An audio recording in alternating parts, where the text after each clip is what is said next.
já está sendo esse projeto, né? Então, finalmente, eu gostaria de chamar o nosso último painel, que tem o tema Rio-África, Arquitetura, Memória e Sociedade. E nesse painel nós teremos 3 painelistas. Teremos o arquiteto e urbanista do Estúdio Módulo de São Paulo, Marcos Vinícius Damon. E você me corrigem, tá? Se é Damon ou Demon. Damon. Viu? Quase fui. Damon. Lá naquele dia, no dia, né, da cerimônia, eu falei certo, hoje eu falei errado. Damon. Obrigada, querido, que bom lhe rever. Teremos também como painelista a arquiteta e urbanista da oficina OA Arquitetura do Rio de Janeiro, Larissa Brasilino Francisco. Uma salva de palmas para Larissa, por favor. E teremos também como terceiro painelista, o arquiteto e urbanista da OTA Estúdio de Arquitetura de São Paulo, o Otávio Melo. Por favor, uma salva de palmas para o Otávio.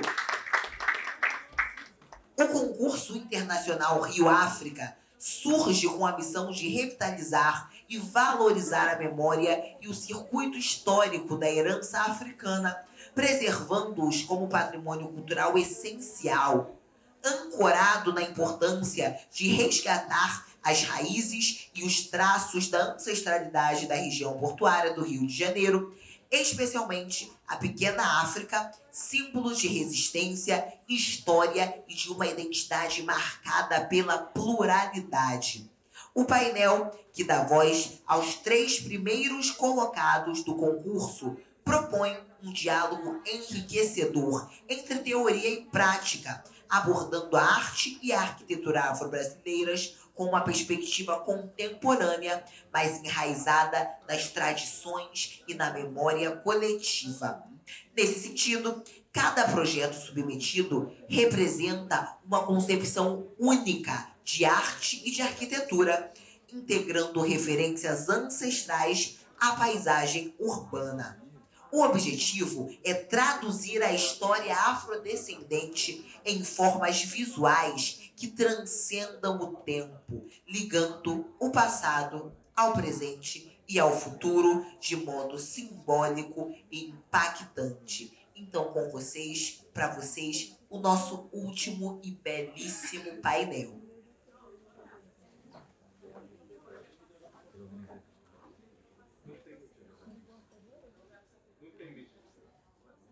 Podemos, né? Eu já estou até fora do palco, mas será que podemos começar com o ganhador? Podemos? Quer? Para dar talvez uma introduzida, eu vou trocar vou talvez esse... Alguém da técnica? Alô? Agora foi. Obrigada, Arthur. Se quiser já colocar a apresentação ali, pode colocar. Já vou começar direto nela.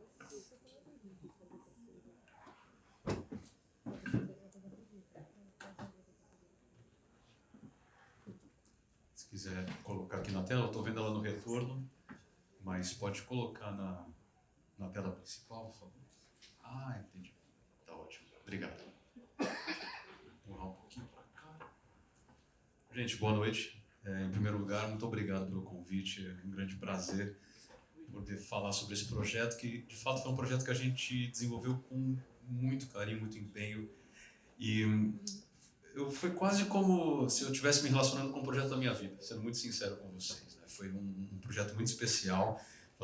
Trazer e falar sobre ele vai ser uma coisa muito especial também para mim pessoalmente. Eu organizei a apresentação em 3 etapas. Primeiro eu vou falar fazer um panorama sobre uma apresentação sobre mim, o escritório. Na sequência eu vou falar sobre o processo de preparação para o projeto, a pesquisa, o desenvolvimento, e encerro apresentando de fato a arquitetura dele, né? E meu nome é Marcos Vinícius Damon, eu sou arquiteto, eu sou um dos coordenadores do Estúdio Módulo ao lado dos meus sócios, né, que é o Guilherme e a Érica. Eu faço uma coordenação geral dos projetos. Em paralelo à vida prática, né, do escritório, eu também sou professor universitário, eu dou aula na Faculdade de Arquitetura e Urbanismo do Mackenzie, onde eu também me formei. E é muito legal falar sobre um pouco da minha vida pessoal, né? Eu fui bolsista, né? Assim como os meus 3 sócios, cada um foi bolsista na sua universidade, correspondente. Periférico, não é, enfim, todas umas questões aí, mas acho que não é tanto o foco hoje.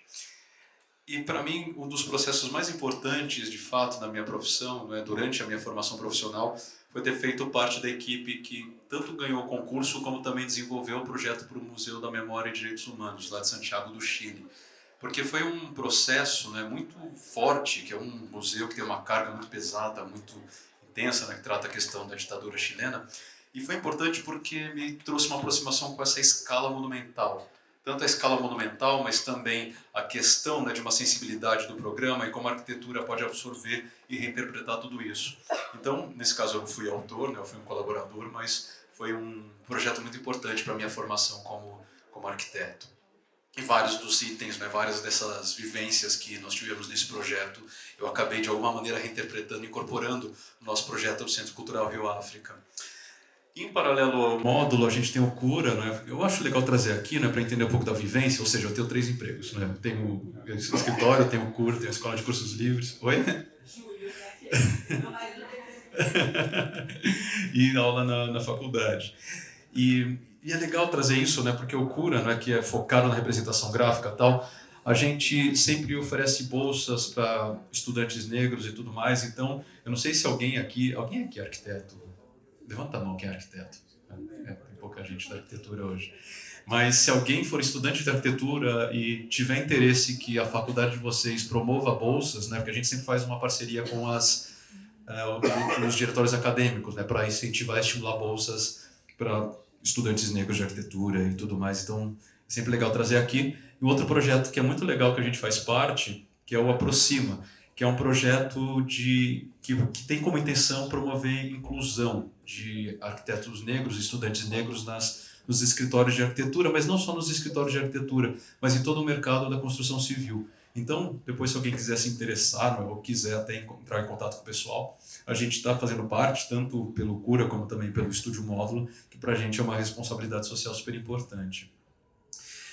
E aqui eu coloco um pouco da história do estúdio, né? Não com uma soberba, sendo bem sincero, a questão das premiações e tudo mais, mas como um lugar que, como eu disse, né? Eu sou periférico, eu tive bolsa na faculdade, hoje meus sócios também e tal. Nós não viemos de origens endinheiradas, e a faculdade de arquitetura, quem faz arquitetura, quem conhece arquitetos, sabe que muitos dos escritórios de arquitetura têm essas origens. Então a gente coloca isso aqui como um orgulho mesmo de conquista, porque é trabalhar de domingo a domingo, trabalhar final de semana, perder horário de lazer para conseguir ter essas conquistas. E no nosso caso, essa questão das premiações, ela nos promoveu um currículo muito diversificado, e a gente trabalha em diversas escalas.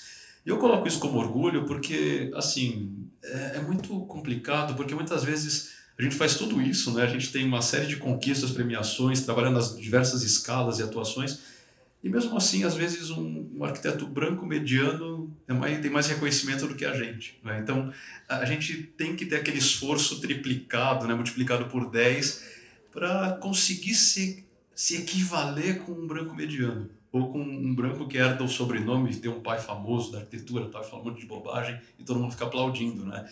Então, para a gente, essa questão, principalmente dos concursos de arquitetura, traz um ponto também muito interessante, porque foi a maneira que nós encontramos para ter essa diversidade de trabalho, né? Porque o concurso de arquitetura nada mais é do que uma oportunidade de oferecer trabalho de uma maneira democrática. Então, na época do Estúdio Módulo, a gente participou de 12 concursos, fomos premiados em 9 e vencemos 6, que é uma média muito boa para concursos de arquitetura. E dentro disso a gente conseguiu ter essa diversidade de escalas e construir nessas escalas diversas e tudo mais, né? E para a gente não é só uma questão também de eficiência, de ter um escritório organizado, de ter uma questão que para a gente é importante, né, de atender prazo, né, que a arquitetura, ela, apesar dela flertar com as artes e se aproximar das artes, é uma questão muito técnica, que tem questão de prazo, eficiência, tem toda essa história toda, mas para a gente é sempre uma reflexão sobre como promover qualidade de vida a partir dos nossos projetos. Seja lá qual for a escala de atuação, seja a do mobiliário urbano, como a gente ganhou um concurso para São Paulo e que começou a ser implementado no meio da pandemia, como também da escala do desenho urbano, da escala do planejamento urbano, da escala do edifício e assim por diante.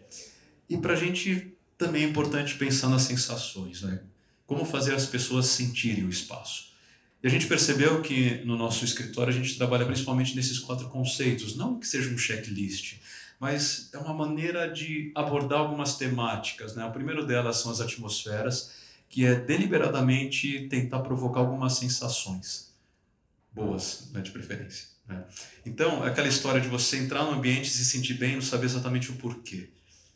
O outro ponto que para a gente vai ser importante é a questão do vazio. Seja um vazio que é aquele espaço que não tem um uso propriamente aplicado, né? Seja uma praça, seja um pátio, ou seja, aquele espaço que permite, aquele espaço que convida você a elaborar uma possibilidade de uso. Mas também pode ser um vazio, ou seja, aquele trecho que não é construído, que conecta vários andares, um átrio e assim por diante, que estimula diversas relações visuais, entradas de luz e assim por diante, né? A questão do percurso, que é você compreender a arquitetura a partir do caminhar. Você perceber que uma diagonal, uma inflexão na planta, está direcionando o olhar para outra pessoa entender o que está acontecendo ali naquele projeto de uma maneira diferente, como ela vinha entendendo antes. E o conceito de intervalo, que é aquele espaço que pode ser o intervalo entre o edifício e o espaço público, ou seja, aquele banco que você coloca gentilmente para alguém do espaço público sentar, ou um intervalo interno, que é entre um espaço interno e outro, que a pessoa pode ter um espaço de contemplação interna no edifício. E esses 4 conceitos a gente aplica, seja lá qual for a escala de trabalho que a gente tiver, né? Seja um edifício de escritórios, um edifício residencial, e foi o que a gente buscou aplicar no Centro Cultural Rio África. E é muito legal também destacar que foi uma equipe, não é, que de fato já era uma equipe que estava no escritório, não é, com exceção da Desirê, que está do meu lado, que ela está aqui no caso, que ela é do Rio, né, então ela é super empolgada, veio atrás para querer participar do concurso, a gente achou super legal também. Então, foi uma equipe que de fato, que por mais que eu falar muitas vezes, vai escapar alguma coisa em primeira pessoa, foi uma reflexão muito coletiva, né, foi uma reflexão, um trabalho coletivo e de certa maneira mestiço, né? Porque o escritório de arquitetura tem isso, né? A gente tem um escritório que já estava organizado, né? Que a gente formou uma equipe para o concurso, a gente já trabalhava junto. E quando saiu o concurso, eu percebi que era obrigatório fazer esse concurso, né?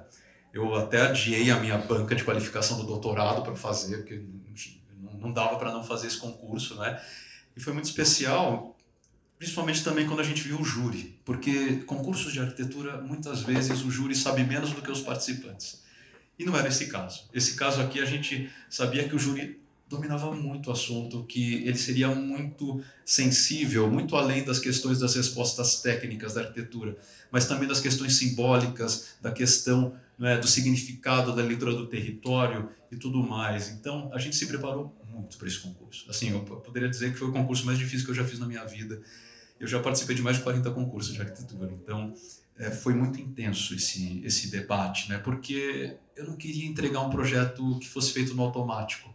Eu não queria entregar aquele projeto que muitas vezes, né, que a gente conhece, nosso escritório de São Paulo, né, aquela arquitetura automática de arquitetura paulista, a gente sabia que não era isso, né? Então, foi um processo de uma pesquisa muito intensa e muito prazerosa, né, de ser feita.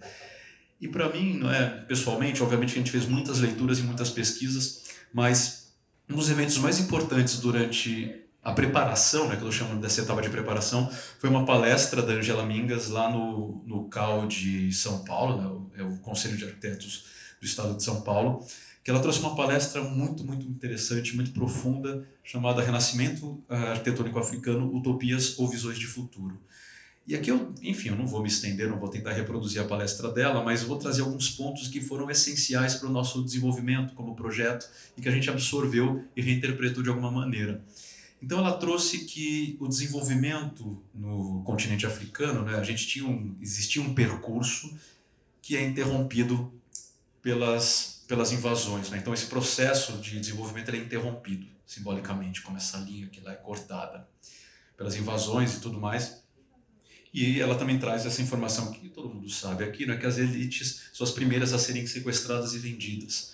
Ou seja, esse conhecimento que é trazido para o Brasil, muitas vezes, que a gente busca resgatar com essas construções ancestrais, esse conhecimento sobre metalurgia, um conhecimento sobre a construção em adobe, em terra, enfim, até um pouco em madeira, né? Ele vem por essas elites, né, que muitas vezes se tem uma imagem que os escravizados chegariam só como uma mão de obra, não como um sequestro intelectual também, né? Então, é importante a gente entender isso. E para a gente era importante fazer esse resgate dessa condição de alto nível intelectual que nós trouxemos para esse continente. Apesar das condições muito trágicas, mas a gente queria trazer isso no nosso projeto. E ela também organiza, né, os arquitetos africanos em 3 grupos geracionais. Obviamente eu não vou destrinchar os 3, mas eu acho que são nomes muito preciosos para a gente ter, né, principalmente para quem não tem tanto a proximidade com essa pesquisa, né, da referência dessa arquitetura. O primeiro grupo, que ela coloca os pioneiros, né, que começam a questionar a identidade arquitetônica do continente, né, muito influenciada pela arquitetura portuguesa, que tem os arquitetos mais famosos que a gente conhece internacionalmente, como o Francis Quiré, o Adjaye, a Leslie Loco. A segunda fase, ela já foi embora, mas inclui a Batia Nahori, né, que é a geração que valoriza a questão, né, não só isso, obviamente, mas a questão da responsabilidade social, e a mais contemporânea, que olharia para uma condição mais high-tech e futurista, né, além de outras questões que também vão ser importantes. E para a gente foi muito interessante também identificar as origens desses escritórios, desses arquitetos, né, e arquitetas, e ela traz que essa interrupção, né, essa ruptura, na verdade, atualmente não faz sentido olhar como se fosse algo a ser recosturado, mas se aceitar que são vários caminhos possíveis, né, que são diversos caminhos possíveis. Então ela encerra, né, falando, obviamente ela falou muito mais assuntos do que eu trouxe aqui, não é para a gente debater, mas ela coloca que essa condição de arquitetura africana não é um bilhete de identidade, mas sim uma ideia. Então, partindo disso, né, nós identificamos que existem, obviamente, muitas Áfricas, a gente sabe disso muito bem, né? Não precisa repetir, falar aqui para a gente, mas a África é um continente, são muitos países, são centenas ou até milhares de grupos étnicos. Então, o nosso projeto ele queria buscar essa ancestralidade, mas não trazer uma ancestralidade ou um recorte específico. Nós buscamos tentar trazer uma gama de possibilidades para buscar, né, incorporar no nosso projeto de arquitetura e refletir sobre isso. Então a gente fez uma pesquisa sobre obras construídas ou não necessariamente construídas nessa escala do centro cultural, que é uma escala que eu vou chamar de uma escala mais monumental, né? Para começo de conversa, não tem como não olhar para as pirâmides de Gizé, né? Então, óbvio, aqui todo mundo sabe disso, mas muitas vezes quando a gente está fazendo uma palestra mais para um local que é mais dominado por arquitetos brancos, a gente tem que lembrar que as pirâmides ficam na África, né? Então, enfim, essa escala ela é importante para a gente. Ou então, olha a Grande Mesquita de Djenné, que é a maior obra do mundo construída em adobe. Ou obras mais contemporâneas, como o Museu Nacional Afro-Americano do Adjaye. E a gente percebeu, né, nessa pesquisa que a arquitetura contemporânea desses grandes arquitetos africanos, muitas delas ainda não estão construídas, ou não vão ser construídas, porque elas estão no campo da utopia. Mas, por exemplo, essa obra do Querê, ela está quase pronta, né? Então é uma obra que carrega muitos simbolismos, é uma obra super importante, né? Assembleia Nacional do Benin. Ou outras escalas, né, que eu vou passar um pouco mais rapidamente, ou então entender a questão, né, de como a gente sombreia e faz um trabalho de luz e sombra, como nessa obra maravilhosa também do Querê. Também do Querê, essa condição de sombrear com elementos que remetem a alguma trama. E esse projeto, né, que é uma igreja, né, no Malawi, que também traz esse debate sobre o sombreamento que a gente vai absorver também de alguma maneira no nosso projeto. E para mim, um dos fatores de ancestralidade que é muito presente em outros projetos, não só no Centro Cultural, é a questão da reinterpretação do Muxarabe, que é um elemento de sombreamento criado tudo indica, né, que surgiu no norte da África, na região ali atual do Egito, e que ele tem uma condição maravilhosa, né, que ele é muito bonita, que ele sombreia, né, por fora, ele cria essa pele mais opaca, mas de dia, quando a gente olha de dentro para fora, essa condição velada, né, essa condição transparente. E que ele, enfim, ele chega na Europa pela ocupação dos mouros, vem para o Brasil pelos portugueses. No Brasil ele se dissipa como uma arquitetura, elemento de arquitetura colonial, e é reinterpretado no início do século XX como um cobogó, seja em construção em concreto ou a construção cerâmica, né? Então ele tem uma história muito interessante, né? Apesar de como ele chega no Brasil, ele é muito interessante. E também numa condição de uma escala dos interiores, não é? Também remetendo essa reinterpretação que a Gabriela de Matos e o Paulo Tavares fizeram para a Bienal de Veneza, reinterpretando o terreiro, não é? De uma maneira muito sensível, muito delicada, também trabalhando com essas bases em terra. Então, para a gente também foi uma pesquisa muito importante para o desenvolvimento do nosso projeto. E como era um centro cultural Rio-África, para a gente não faria sentido remeter só para a arquitetura africana ou para essa ancestralidade africana. Para a gente seria muito importante criar um laço, né? Criar um enlace com a arquitetura moderna brasileira, mas mais especificamente a uma arquitetura moderna brasileira carioca, que tem linguagens diferentes ao longo do Brasil. Então, eu acho essa citação tão bonita, né? Entendendo a arquitetura como uma linha horizontal elevada do chão, né? Que é aquela demonstração de uma conquista técnica. Então, a arquitetura brasileira ela tem essa condição de buscar leveza, de buscar criar uma condição como se ela fosse leve, né? Esse desafio estrutural que a gente tentou absorver. E de uma maneira muito poética, como o Gilberto Gil coloca em Drão, né? Que ele coloca, o verdadeiro amor é vão, estende-se infinito, imenso monolito, a nossa arquitetura. Essa intenção, né, de uma arquitetura que ela tem uma forma mais monolítica, mas ela, ao mesmo tempo ela busca ser leve. Né? Que essa é a história da arquitetura moderna brasileira. Então, sendo mais direto, né, é disso que eu estou falando. É a arquitetura do Parque Guinle, que tem esse trabalho, né, da arquitetura moderna carioca super bonito, da relação de uma arquitetura com os jardins, a vegetação, o elemento solto do chão, né, esses pilares leves, o elemento vazado ali nas fachadas, esse trabalho completo, né, de uma arquitetura que também vai influenciar algumas arquiteturas de São Paulo, principalmente em alguns bairros, como a arquitetura de Higienópolis. Ou então o Man do Rio, que também tem essa condição de buscar essa leveza, esse jardim que dança com a arquitetura, não é?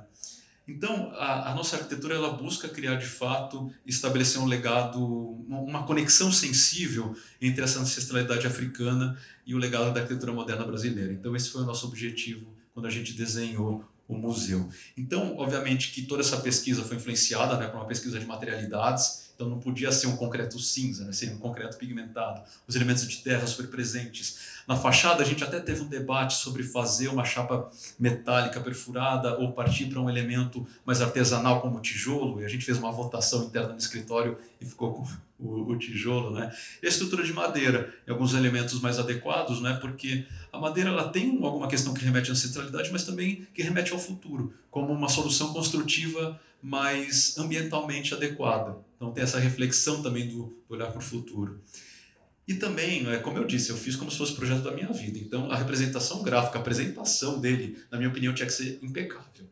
Então, a apresentação do projeto, a gente fez uma investigação, criou uma paleta cromática e fez com que toda essa apresentação tivesse um diálogo pleno, né? Então, esses tons terrosos não ficaram só na arquitetura, mas também no modo de representar essa arquitetura. Então, esses foram os painéis que a gente apresentou no concurso, né? Então, foi um trabalho muito intenso, né? O concurso no total teve um prazo de uns 2 meses, então foi 1 mês e meio de pesquisa e a reta final intensa de 15 dias para trabalhar nisso, né? Então, foi muito legal. Bom, a localização não tem para apresentar aqui, é quase meio...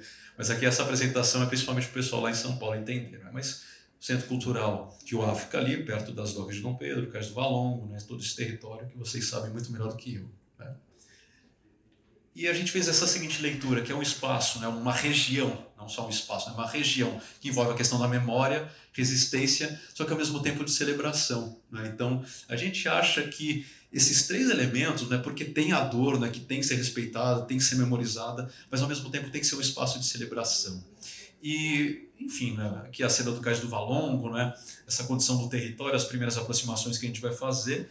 E quando a gente olha para o terreno, né, que na verdade ainda está a Promatre, né, que vai ser um espaço para o centro cultural, a gente percebeu que essas árvores, né, elas eram maravilhosas e elas deveriam fazer parte do nosso projeto. Essas árvores, elas são integradas de alguma maneira e a gente percebeu que essas árvores tão bonitas, elas deveriam também de alguma maneira fazer parte da fachada da nossa arquitetura, essas árvores existentes. Então, obviamente que a nossa meta é manter todas as árvores, né, à medida do possível, às vezes a obra é um pouco bruta, mas a ideia é proteger todas essas árvores, né, respeitar todas, porque elas já vão sobrear a praça e sobrear a nossa fachada.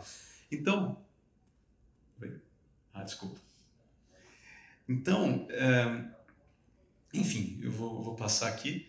E a gente tinha uma série de restrições nesse terreno, né? Então a gente tinha tanto uma praça que deveria ser livre, como também restrições de altura. Então, 11 metros de altura e outro terço. E a gente começou a fazer vários testes, né? Então tem esse processo, né? Então vou passar um pouco mais rápido, né? Uma investigação e assim por diante. E a gente modela essas investigações aqui no primeiro estudo, com a ingenuidade de achar que tudo ia caber nessa laminazinha delicada. Depois a gente subiu, depois a gente testou o outro mais curvo, né, que a gente quis remeter as curvas da roda, do terreiro, etc. Vai indo, vai indo. E o que todas essas alternativas tinham em comum? O projeto não cabia. Não cabia. Ou cabia a área expositiva, mas não cabia as circulações. Ou cabia a circulação e não cabia o banheiro. Ou cabia o banheiro ou não cabia a área expositiva. Então, não cabia. Né? Então, todo o programa de necessidades, né, o grande desafio foi domesticar a escala e todos os seus usos. Por que eu quero dizer com escala? Porque um centro cultural como esse, desse tamanho, 6, 7 mil metros quadrados, não é banheirinho, é banheirão. Não é recepçãozinha, é recepçãozona. Não é escadinha, é escadona. É tudo na escala do ão. Não é? Então, não vai caber colocar um banheirinho, não vai caber, enfim. Então, esse foi o grande desafio para fazer tudo isso caber. Então, uma condição quase... enfim, até teve um relato bem interessante da Piauí, depois eu recomendo que vocês leiam, porque a Piauí ela tentou fazer uma matéria que falava até sobre o processo de concepção, sobre o projeto. Mas enfim, eu vou me estender um pouco aqui. Mas então a gente pensou numa condição, né? Partindo dessas restrições, criar a escavação, né? Então a gente escavava, a gente pensou, putz, né, a questão de ser um sítio arqueológico, de ter a questão da questão da drenagem, mas a gente pensou, pô, os caras fizeram a perimetral ali do lado, os caras são bons de escavação, vão ser bons de drenagem, a gente resolve isso tecnicamente, né? Ninguém vai morrer com isso. Então, a gente vai resolver isso, a gente tem um conhecimento técnico para fazer isso. A praça, né, como um elemento importante, né, uma praça rebaixada, que a nossa intenção é que ela acolha os mais diversos tipos de manifestações.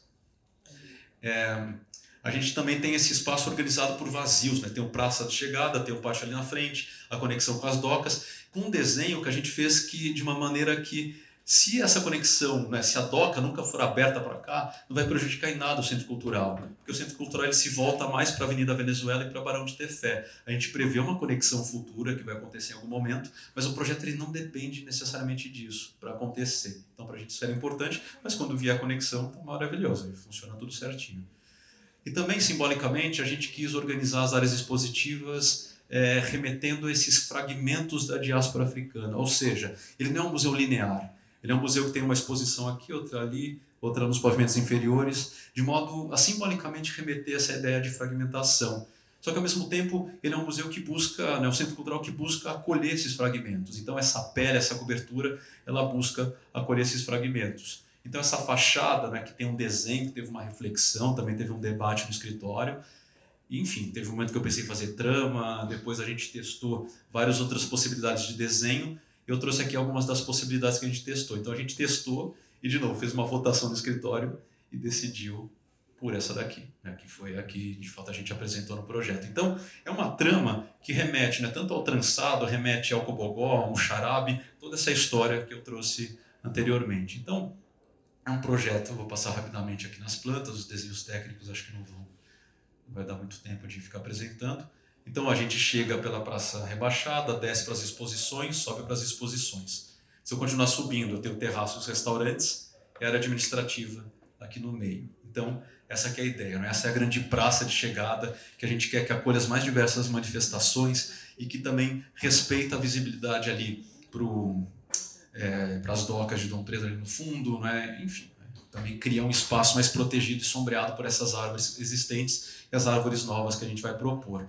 E essas escavações, se a gente reparar, né, tem um vaziozinho ali, né, tem um furo na praça, a gente quis fazer remeter-se a essas habitações escavadas na Tunísia, né? Então, enfim, cada lugar desse projeto ele vai remeter a alguma questão, né? Nada é por acaso. Tudo tem muito significado. A gente tentou fazer uma pesquisa bem profunda. Ou até mais diretamente, né, o desenho atual que está ali na visitação do Cais do Valongo, né, as diagonais da escadaria e assim por diante. E um dos detalhes mais delicados que a gente propôs, que foi um dos meus preferidos, foi essa ideia de fazer a iluminação da praça, né, criar alguns pontos de luz, de modo a citar algumas estrelas que eram importantes tanto para a ancestralidade africana como também para a brasileira. Então essa ideia, né, de se reunir sob o domo celeste que foi tão importante na ancestralidade africana é representada aqui de alguma maneira. Enfim, eu vou passando, também tinha uma questão da geometria do terreno, aqui eu acho que é um pouco arquitetônico demais, né? Deixa eu passar aqui, mas a gente teve que domesticar essa geometria, né, de alguma forma, né? Pegar pelos cornos essa geometria aqui, domesticá-la, é um núcleo, enfim, né, para viabilizar o edifício também. Bom, aqui a pessoa chegando, né, o pessoal chegando, essa praça, essa dinâmica, essas materialidades, um banco. Então, a nossa ideia é que o Centro Cultural ele seja um espaço que transpareça essa sensação de ser convidativo, para a pessoa se sentir convidada a entrar. Então é por isso que ele tem esses grandes vãos, essa grande transparência. É um lugar que convida você a ir andando, aí você vai descobrindo o espaço e assim por diante, né? E essa é a chegada. Para a gente, na arquitetura, nos nossos projetos, a chegada é sempre um tema importante. Aquele lugar que vai criar um impacto, que vai criar aquela surpresa. Então, essa é uma grande síntese do que a gente pensou, né? Esse espaço organizado ao redor do pátio e essa árvore no meio, que é tão importante na cultura africana. Essa trama da cobertura que, dependendo do horário do dia, vai criar uma projeção de sombra e o horário vai mudando, então essa trama também vai mudando de alguma maneira.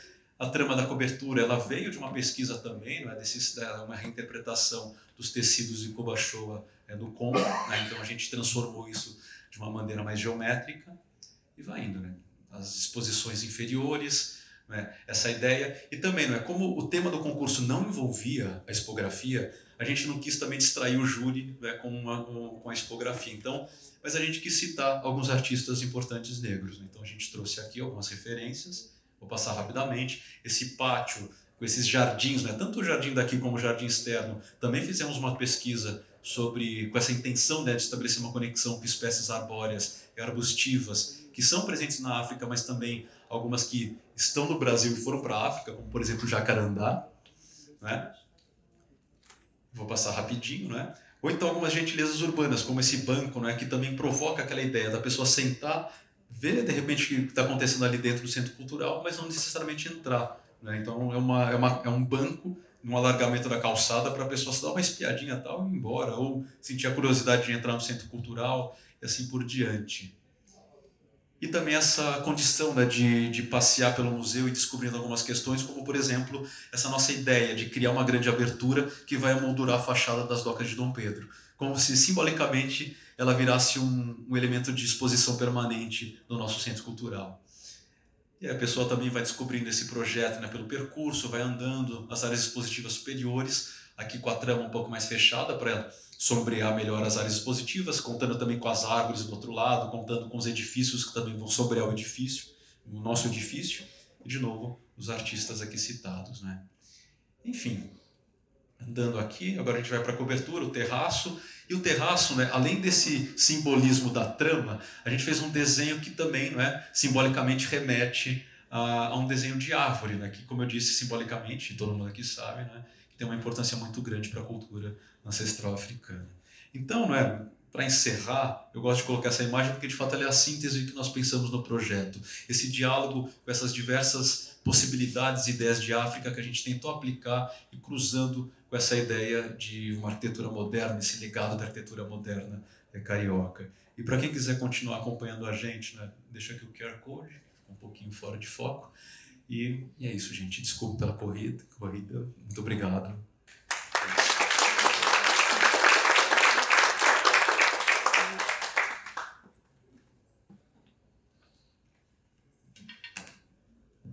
Tá funcionando?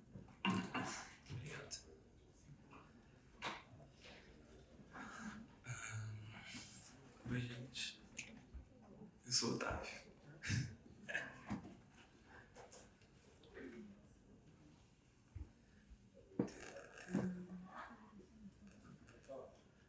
Esperar qual? Não, acho que ele tinha. É que o meu é em PDF, aí ele falou que demora pra colocar.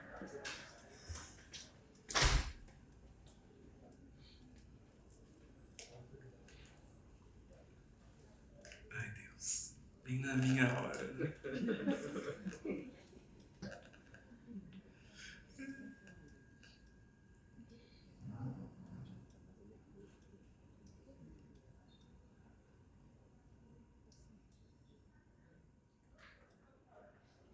Aí.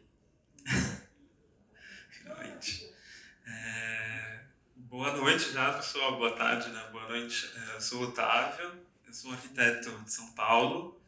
Me formei em 2019, então eu tenho uma trajetória curta, né, se comparado com a carreira dos arquitetos comumente. E foi uma grande vitória, assim, conseguir... a gente ficou em terceiro lugar, a nossa proposta, e, enfim, já acho que isso mostrou para a gente, para o grupo, para mim mesmo, que talvez a gente esteja no caminho certo, né? Então, nossa proposta, ela chama Na Encruzilhada, o Mar Atravessa. Como é que... aqui. Vou abrir um parênteses. Abrindo um parênteses, vindo aqui para o Rio, né, sempre eu venho para o Rio e fico, eu poderia morar aqui, né, porque eu moro em São Paulo. E ontem estava o último dia de sol, né, eu fui passear ali no aterro do Flamengo, olhei para o mar e fiquei pensando assim, tipo, o que significava aquela arquitetura e, enfim, quis trazer esse parênteses porque talvez eu acho que o que permeou a nossa discussão de projeto é uma visão crítica sobre essa não arquitetura, só a arquitetura carioca, mas essa produção dessa arquitetura moderna, né? Então eu queria trazer essa ideia dessa gênese do pensamento, né? Que é os arquitetos que criaram o campo da arquitetura no Brasil, né? Lúcio Costa, Niemeyer e tudo mais. Enfim, aqui é o Palácio de Capanema, e aí são arquitetos que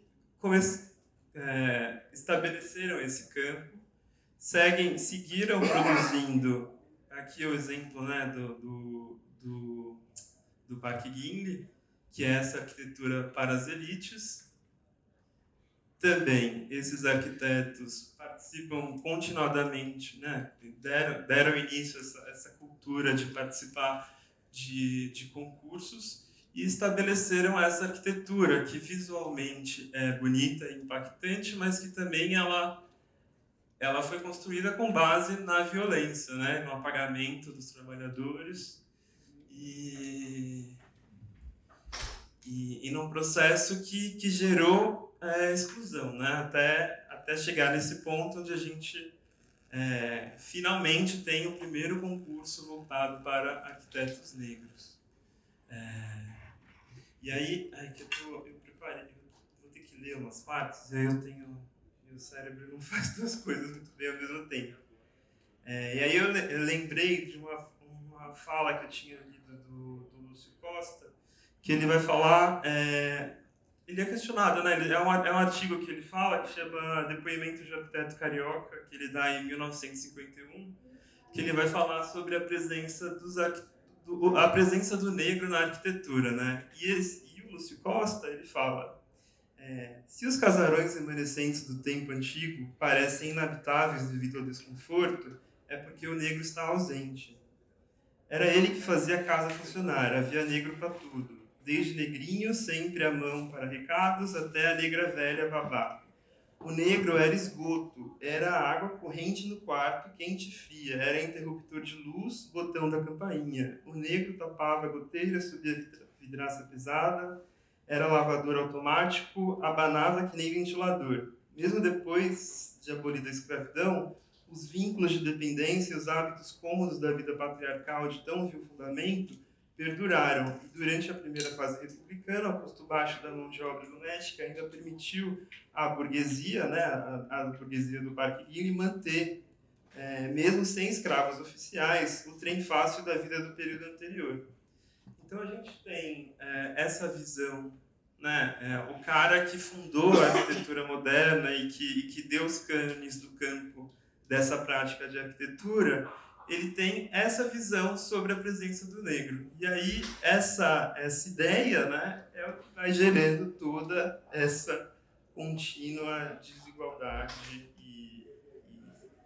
que nos coloca nesse lugar que, atualmente, né, a gente, arquitetos jovens, periféricos, tendo que enfrentar o mundo para poder fazer um projeto. E aí é isso, né? Essa visão do Lúcio Costa, ele exclui, por exemplo, o arquiteto Tebas, né? Que deu a imagem de São Paulo, praticamente. Ele era um arquiteto especialista em restauro e de igrejas, né? Essa igreja é a matriz da Sé, que infelizmente foi demolida para a construção de uma nova Sé, que também é aquela Catedral da Sé inspirada em Notre Dame, neogótica, né?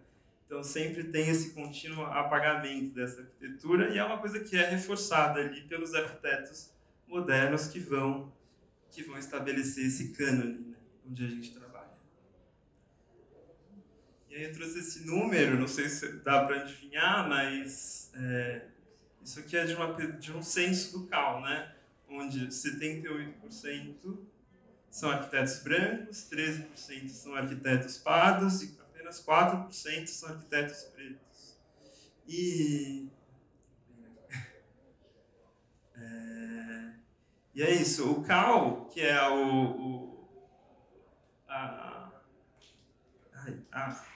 que é classe, né? O conselho de classe.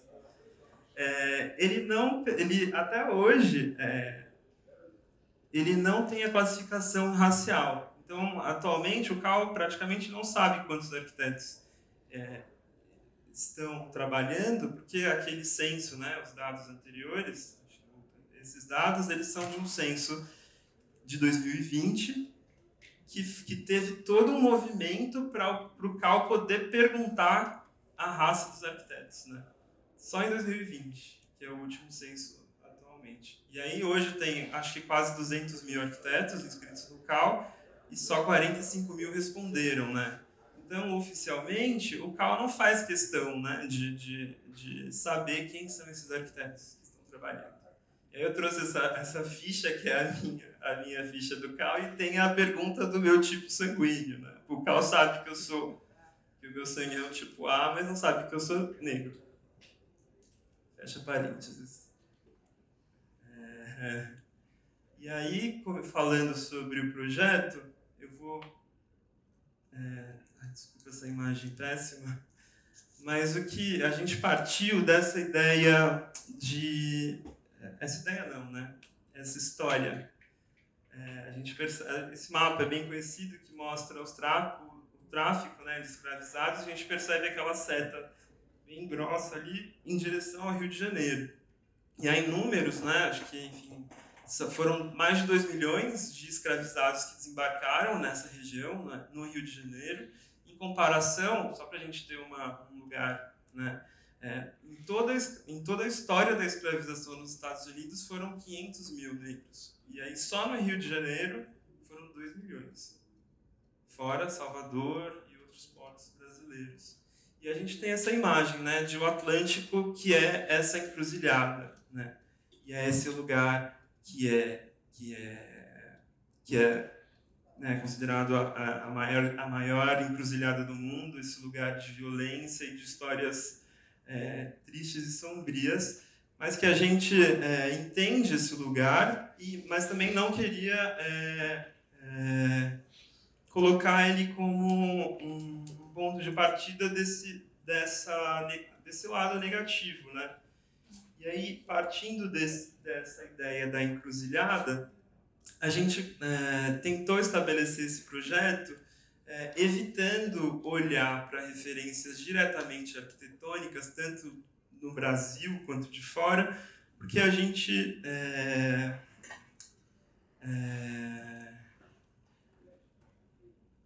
queria talvez subverter esse modus operandi de pensar a arquitetura que vem lá do Lúcio Costa e dessa visão racista, né?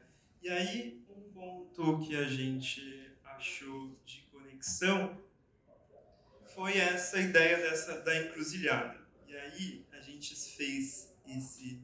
E aí, eu vou pedir licença para ler.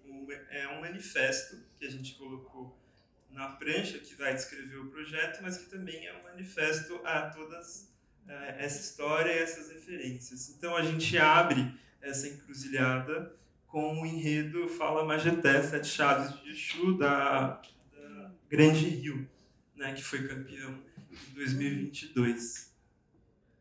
E aí a gente traz, né, Exu, que é o orixá da encruzilhada, que traz as 7 chaves que abrem os caminhos, né?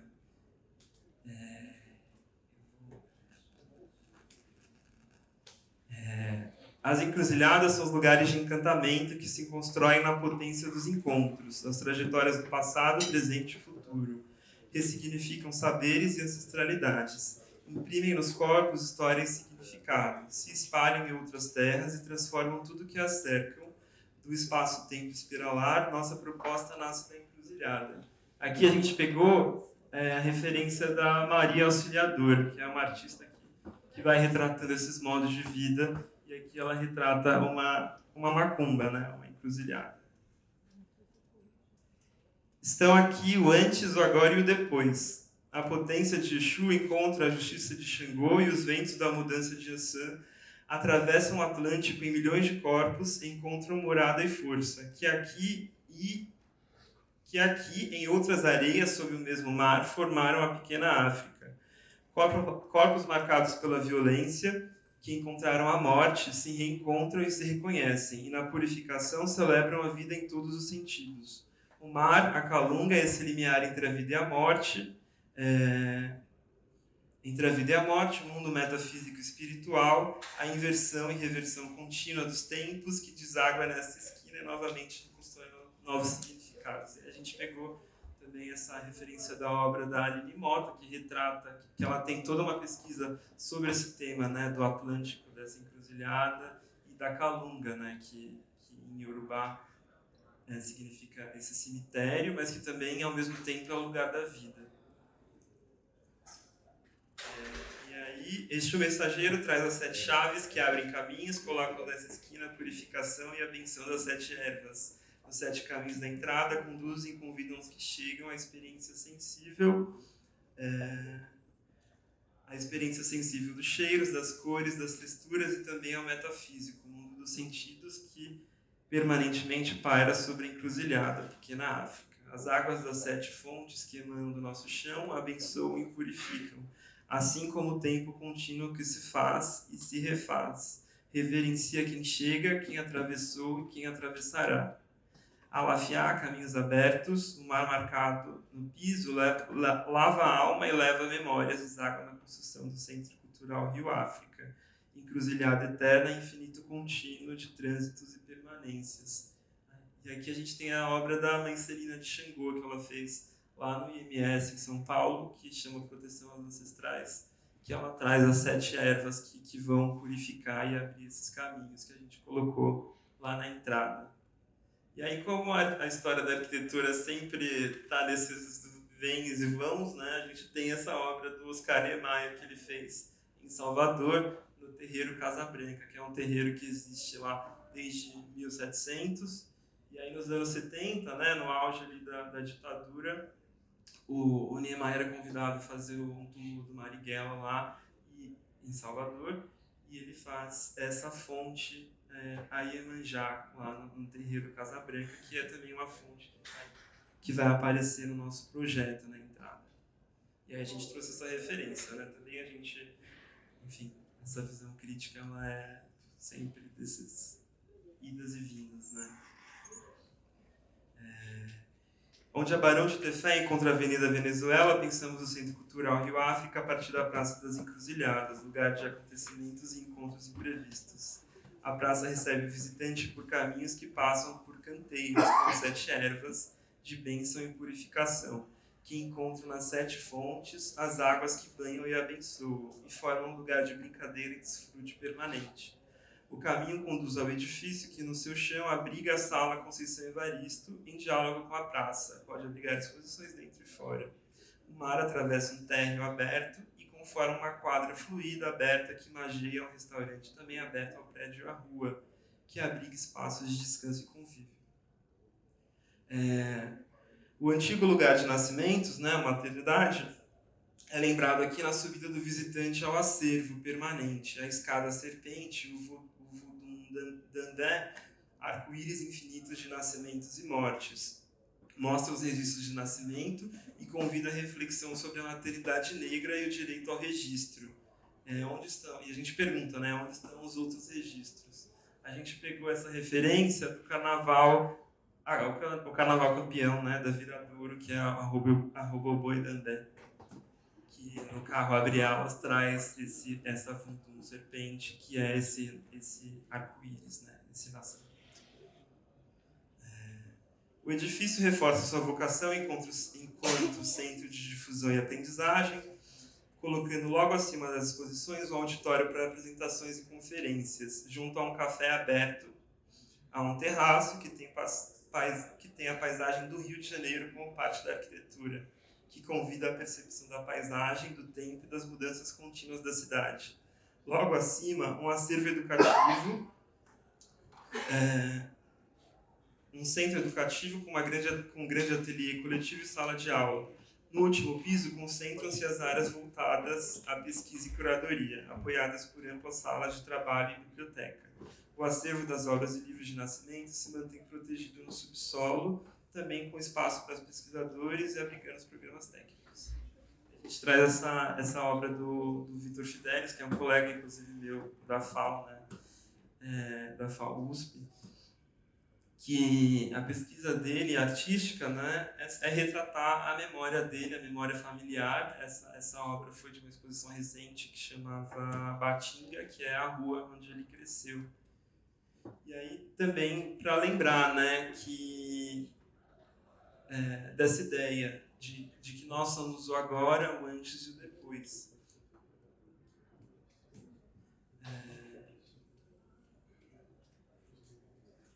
E aqui a gente tem a obra da artista G. Viana, que também tem essa relação da arte com a percepção da cidade, né? E é uma ideia que a gente quis trazer nesse segundo andar. Tá acabando. Tá. Envolto por uma pele de tijolos vazados, material simples que serve tanto como filtro de luz quanto ponto de contato entre o interior e o exterior, que, quando desejado, adentra através da ventilação natural, dos sons da rua, das sombras de luz que dançam conforme o tempo. Os vazios da fachada formam essa rede que, atravessada por sentidos, envolve o edifício, se ajusta na praça a partir de uma relação respeitosa e discreta com o entorno. Cria um farol neste porto do lado de cá que demarca hoje a encruzilhada e devolve à cidade luz e significado. E a gente trouxe essa referência do último enredo da Vila Isabel, que é o Guibala, Viagem ao Tempo da Criação, onde tem essa ideia, né, desse tempo da criação, que é onde as crianças vão reconstruir o mundo, e é esse lugar que devolve ao mundo uma nova perspectiva de futuro. Então era essa ligação que a gente quis ter com a concepção do museu. E aí é isso, foi todo esse processo dessas referências baseadas, onde a gente tentou evitar, né, se basear estritamente na própria arquitetura, e é esse lugar de descobrir o que é o desenho. Então a gente tem, enfim, vou passar as plantas, aqui é a entrada, onde tem a praça, com as 7 ervas. Ali atrás tem a fonte, que é essa referência a Iemanjá. Aqui é o térreo, né, onde tem essa ideia desse mar que atravessa o edifício. A gente tem esse desenho de piso, que a ideia é que o térreo fosse uma praça. E aí a gente tem a sala de exposição temporária, o restaurante aberto para a rua, que a gente achou que seria importante por conta da sede das empresas que tem lá em volta, então poderia ser um lugar de avivamento do prédio constante. Então a gente tem a visão da entrada, com a escada serpente, que vai falar dos nascimentos. Aí o andar das exposições, onde a gente pensou uma expografia baseada nos símbolos Adinkra. Aquela última sala fala sobre esse conhecimento que é passado através das gerações, né? Esse lugar do agora e do depois. Então a gente tem essa visão dessas salas expositivas. Subindo tem um auditório e um terraço aberto. No andar de cima tem a área educativa, que a ideia era fazer um ateliê aberto, enfim, que pudesse ser esse lugar também da difusão dessas atividades. E aí, essa imagem é o restaurante com um terraço aberto, e essa ideia da percepção da paisagem fazer parte do programa. E aqui é uma visão geral, né, do conjunto. E é isso, obrigado.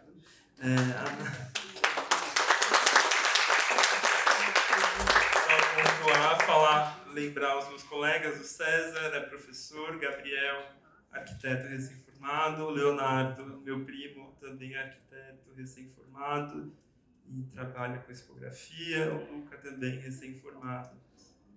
A gente teve em parceria meu amigo Hélio Menezes, que é o curador do Museu Afro Brasil, a Raíssa Albano, que é do grupo Cartografia Negra, a Gisele Barros, que é do G Pretas, e o Fábio Galo também, que é professor no Instituto Federal. E foi censurado. Tem mais um slide.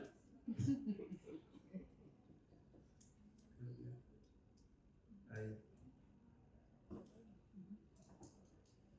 E é isso. Acho que eu trouxe essas obras da artista Geviana, que a gente se baseou, onde ela subverte as gravuras do Debré e propõe a partir dela novos futuros. E acho que é sobre isso que a gente pensou e é assim que eu acho que deve acontecer os próximos concursos e as próximas produções de arquitetura de nós, né, dos arquitetos negros, é isso, por novos futuros.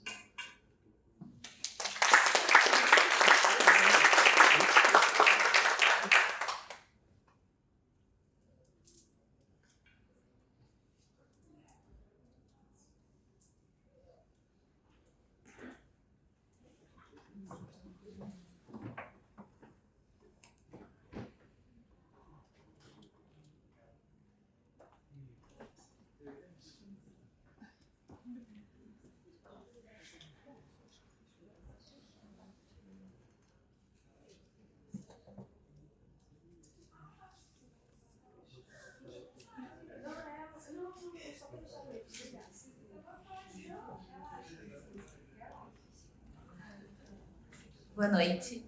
Boa noite. Eu sou Larissa Brasilino, sou arquiteta urbanista, formada pela Universidade Federal Fluminense, assim como toda a minha equipe também, né?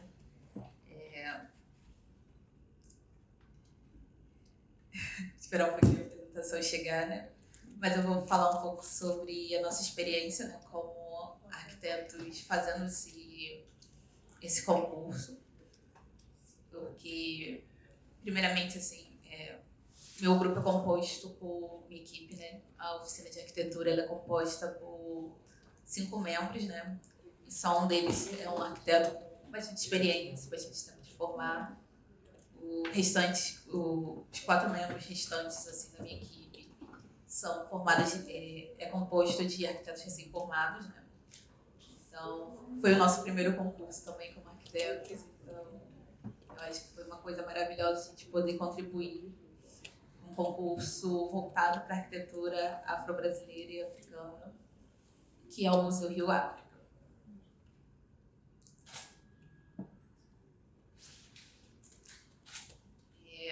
Eu vou falar um pouco sobre como foi a questão da gente entender esse concurso, né? Eu acho que a primeira coisa que veio na nossa mente foi a territorialidade, né, da pequena África.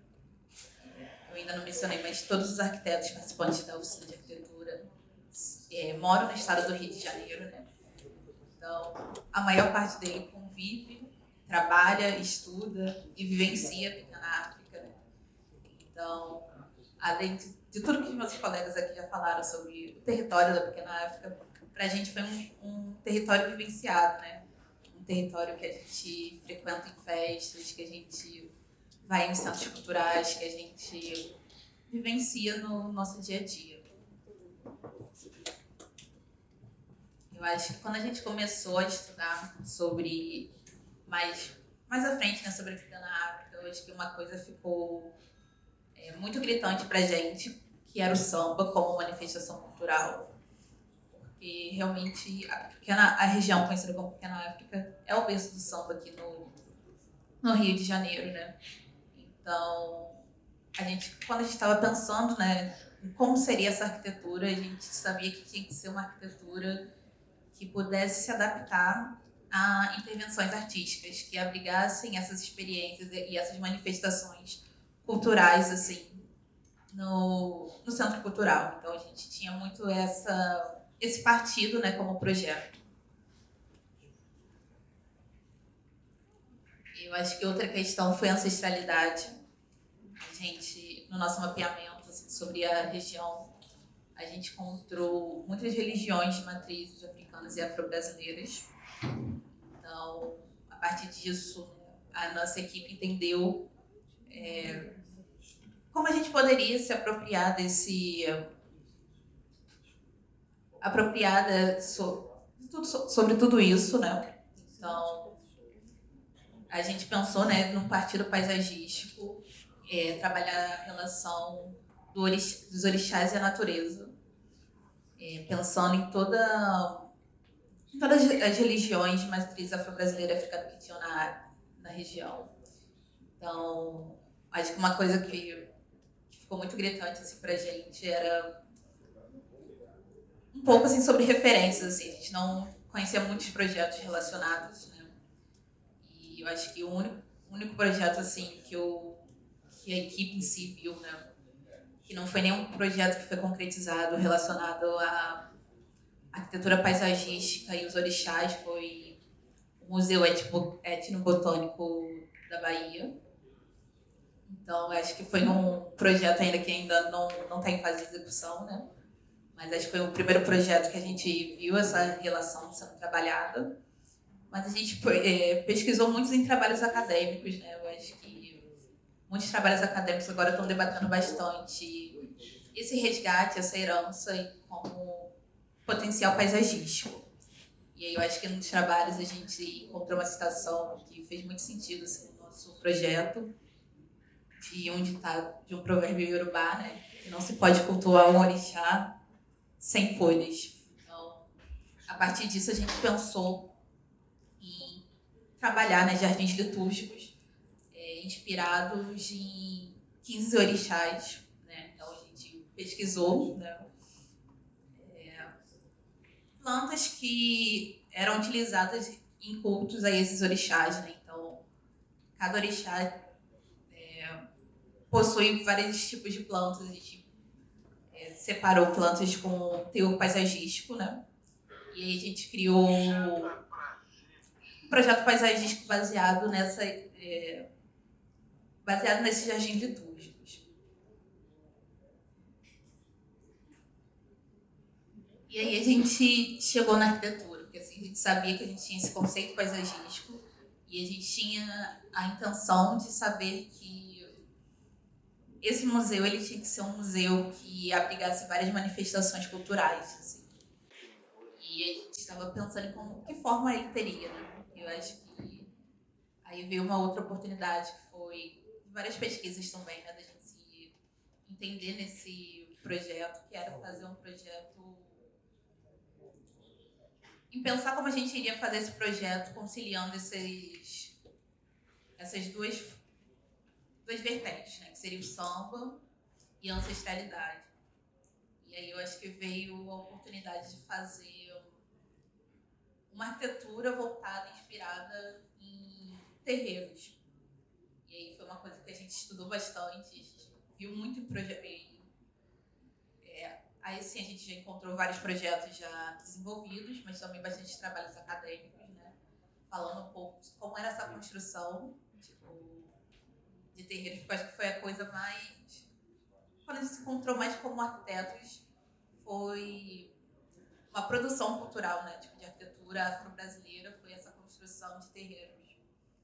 E a gente quis trazer isso para a arquitetura de uma forma não tão religiosa, mas honrando um pouco desses princípios que eles tinham, que era ser um edifício um pouco mais fechado, ele abrir mais para dentro, ser desenvolvido a partir de jardins. E foi um pouco disso que a gente pensou como arquitetura. E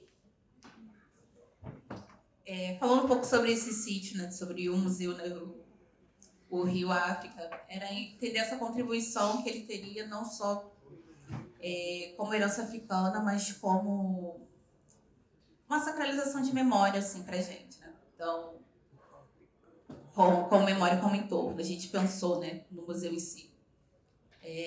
Além da praça, que era o teor obrigatório na frente, era realmente abrir essa rua, uma área que era reservada, né, entre o galpão e a área do museu, fazer uma terceira uma praça, né, que pudesse ligar os dois ambientes, mas que também pudesse ser feita, né, essa área, desculpa, um pouco nervosa, essa área utilizada como estacionamentos, assim. Então, tem uma forma de renda, né, para os moradores locais. A gente queria mudar esse uso, mas que ele não tivesse fosse possível uma forma de renda, pensando nesses moradores que estavam trabalhando ali, né, tendo uma forma de renda. Então a gente tinha pensado nessa praça linear também, ligando o museu com o galpão, fazendo uma área que ela pudesse ser desenvolvida, né, para abrigar também trabalhadores de forma informal, mas também formal e informal, né, de acordo com a prefeitura. E criar esse elo, assim. Eu não vou meter muito um pouco sobre a arquitetura em si, né, mas acho que uma das grandes referências para a gente era a gente tentar se entender como arquitetos nesse projeto, como... Eu acho que, assim, além dessas referências de ancestralidade, de samba, eu acho que uma grande referência que a gente trouxe, que a gente tinha em mente, né, era a autoconstrução, porque como arquitetos negros a gente estava pensando em como a gente se via representados, assim, como produção de arquitetura. E uma das coisas que a gente pensou, assim, como grupo coletivo, era que quando a gente pensava em pessoas negras fazendo produção de arquitetura, a gente pensava nessa autoconstrução, dessa construção informal, das pessoas construindo, não só arquitetos, mas pedreiros, pintores. Então, tipo, a base mesmo da construção civil exercendo esse local. Então, acho que foi um dos grandes pensamentos que levaram a gente a fazer esse projeto. E, além disso, um medo que a gente tinha, né? A gente queria trazer um museu muito convidativo. Então, ele tem 3 praças, 2 terraços. Então, ele era um museu que ele podia ser utilizado depois que tivesse fechado. Então, ele podia abrigar, né, várias manifestações culturais, mas, ao mesmo tempo, ele é um museu que ele também tinha 3 fachadas, né? Então, a gente queria que ele fosse um museu muito convidativo e que, como nós, as pessoas negras, a gente não queria que esse museu fosse uma arquitetura que a gente olhasse assim e sentisse que a gente não era pertencente a ela, sabe? Um local que a gente olhasse e ficasse, tipo, será que eu posso entrar naquele espaço? Será que aquele espaço era para mim? Então, acho que muito que levou a nossa construção, né, dessa arquitetura foi a nossa identidade como próprios arquitetos também desse espaço. Era um espaço, acho que a máxima que era, será que a minha mãe vai ali? Será que a minha família vai querer estar naquele espaço? Ela vai querer ir, ela vai se sentir bem, ela vai se sentir confortável, sabe? Então, eu acho que foram coisas que nortearam muito o nosso projeto, a nossa vivência como arquitetos negros produzindo esse espaço.